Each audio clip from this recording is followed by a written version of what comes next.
Hi, parents. If you've ever wondered why cooperation feels so fragile, why some days everything flows and other days nothing works, this video is for you. Because most parents are told that cooperation comes from consistency, or rules, or consequences, but very few are told what cooperation actually rests on. Before children cooperate, they check for something quietly, not rules, not logic. Connection. They ask without words, am I seen right now? Am I understood? Is it safe to move with you? When the answer feels like yes, cooperation often follows naturally. When it feels like no, everything slows down. This is why you can say the same thing in the same tone on 2 different days and get 2 completely different responses. It's not inconsistency. It's context. Think about moments when you felt misunderstood. Someone corrected you before listening, explained before acknowledging. Even if they were right, your body resisted. Not because you wanted to be difficult, but because moving forward didn't feel safe yet. Children experience this constantly. Their inner world moves fast, emotions rise quickly, and they rely on you to help them orient. When they feel rushed past that inner world, their system pauses. They argue. They go quiet. They say no. Not to challenge you, but to protect themselves. Many parents miss this moment. They see resistance and assume defiance. They respond with more instruction, more explanation, more pressure. And cooperation moves further away. But when a child feels understood, something softens. Their shoulders drop. Their breath changes. Their body says, okay, I'm not alone in this. And then they can move. This doesn't mean children always agree. It doesn't mean every request becomes optional. It means cooperation is relational, not mechanical.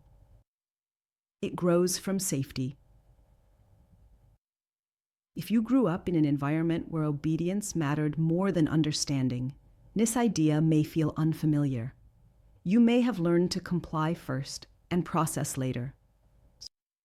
So when your child hesitates, pushes back, or needs more time, it can feel frustrating, or inefficient, or like something is going wrong.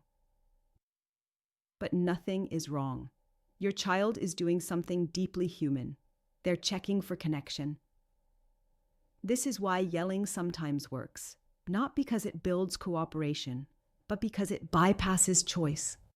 Fear can force movement, but it doesn't create trust. True cooperation comes from alignment, from the feeling that we're on the same side. And that feeling can't be rushed. Many parents worry that focusing on understanding will make children less cooperative, that it will encourage delay or excuse behavior. But understanding is not permission, it's orientation.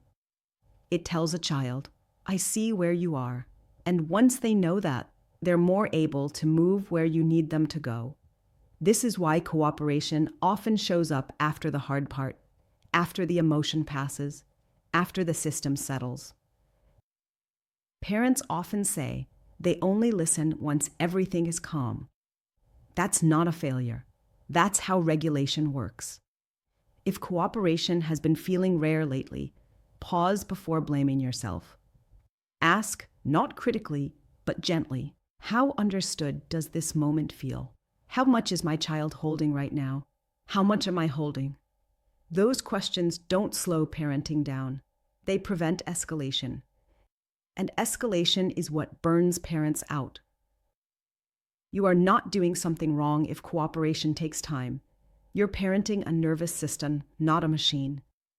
If tonight feels hard and cooperation feels far away, remember this. Understanding is not a detour. It's the road. I'm here with you. You don't have to force movement. You can build it through connection. And we'll keep walking this road together.